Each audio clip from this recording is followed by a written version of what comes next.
I'm Bil VornDick, and I specialize in recording acoustic instruments. Worked with various people like Bil VornDick, Jerry Douglas, Rhonda Vincent, Ralph Stanley. Produced a thing with Bob Dylan, Alison Krauss. A lot of the acoustic-oriented projects I enjoy recording. I signed with a publishing company in Nashville in 1969, and Chet Atkins mentored me and got me into Belmont University, and I moved down, went to college, came out. Marty Robbins had an opening, and Scotty Moore, who was Elvis's guitar player, recommended me for the position as chief engineer. I started working for Marty Robbins. I grew up in Northern Virginia, and my dad would let me pitch songs when I was 16 up in New York, so I spent a lot of time in the Brule building, and I was encouraged from different people in the Brule building to continue.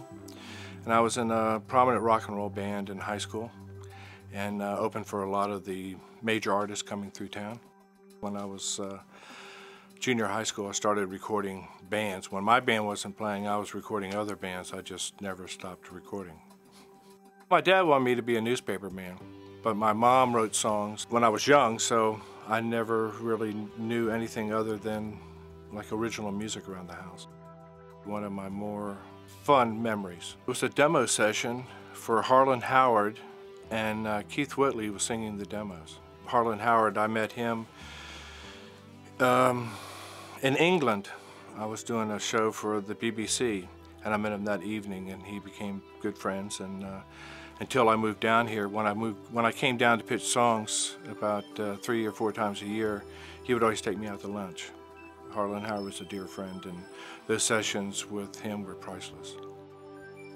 It never got better than hearing someone sing Harlan's songs on the original demo. I mean, and if Keith Whitley was singing it, it didn't really get too much better than that. It was like working with Marty Robbins. You know, we didn't fix anything. These cables opened my ears. I mean, the transient response that I'm hearing, the full bandwidth, I mean, not knowing what really is the full bandwidth, because until today I had never heard that much bandwidth coming from an instrument. The clarity, the definition that I haven't ever witnessed. I mean, I immediately got on the phone with 2 friends that are extremely well known in this industry, bass player and guitar player, and told them that if they're in town, they need to get over here and witness this.